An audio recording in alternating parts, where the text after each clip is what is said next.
जय हिंद, जय भारत। सैनिक न्यूज विद रीना चैनल में आप सभी का स्वागत है। आज मैं बात करने जा रही हूँ एक बहुत ही बड़ी और महत्वपूर्ण खबर की। देखिए, केंद्रीय कर्मचारियों और पेंशनर्स के लिए 8 सेंट्रल पे कमीशन यानी 8 सीपीसी, उसमें होने वाले टर्म ऑफ रेफरेंस यानी टीओआर में कुछ बड़े बदलाव और साथ ही में confederation of central government employees द्वारा भेजे गए महत्वपूर्ण पत्र की। इस पत्र में 70 लाख पेंशनर और फैमिली पेंशनर्स को लेकर 6 बड़े सुझाव दिए गए हैं। अब ये सुझाव अगर लागू हो गए तो आने वाले समय में पेंशनर्स की लाइफ में बहुत बड़ा बदलाव होगा। तो चलिए आज के इस वीडियो की शुरुआत करते हैं और समझते हैं कि पूरा मामला काफी सरल भाषा में एक एक पॉइंट समझाकर। देखिए, तो वीडियो को अंत तक जरूर से देखिएगा, क्योंकि आखिर में मैं बताऊंगी कि इसका पेंशनर्स पर सीधा असर क्या होगा। सबसे पहले बात करते हैं कि पत्र किसने लिखा और क्यों लिखा। तो देखिए, ये पत्र confederation of central government employees and workers ने भारत सरकार के प्रधानमंत्री कार्यालय को लिखा है। अब इस पत्र में कहा गया है कि 8 पे कमीशन की टर्म ऑफ रेफरेंस जो कि तैयार हो चुकी है, लेकिन इसमें पेंशनर, फैमिली पेंशनर और एनपीएस वालों की कई बातें छूट गई हैं। इसलिए तुरंत इसको लेकर संशोधन की आवश्यकता है।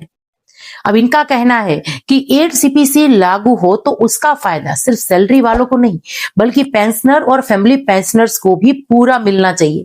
8 सीपीसी कब से लागू माना जाएगा? देखिए, संगठन का पहला और सबसे बड़ा पॉइंट यही है कि 8 पे कमीशन की सिफारिशें कब से लागू हो। इस पर उन्होंने साफ कहा है कि पिछले जो सभी पे कमीशन थे, इनकी सिफारिशें 1 जनवरी से लागू हुई है। जैसे 4th पे कमीशन जो है 1 जनवरी 1986 से, 5th पे कमीशन 1 जनवरी 1996 से, 6th पे कमीशन 1 जनवरी 2006 से और 7th पे कमीशन 1 जनवरी 2016 से। इसलिए 8 सीपीसी भी 1 जनवरी 2026 से लागू होनी चाहिए, और अगर ऐसा नहीं हुआ तो पेंशनर्स को बहुत नुकसान होगा। अभी पेंशनर और फैमिली पेंशनर्स के लिए 2 बड़े संशोधन इस संगठन ने मांग की है। पेंशन और पारिवारिक पेंशन में संशोधन।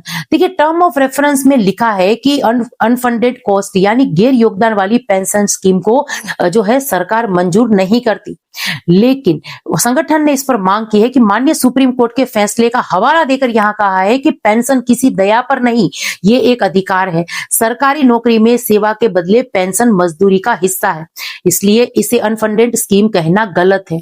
इसलिए उन्होंने इस पर स्पष्ट कहा है कि टर्म ऑफ रेफरेंस में अनफंडेड कॉस्ट हटाया जाए। पुराने पेंशन ओपीएस की बहाली एनपीएस वालों के लिए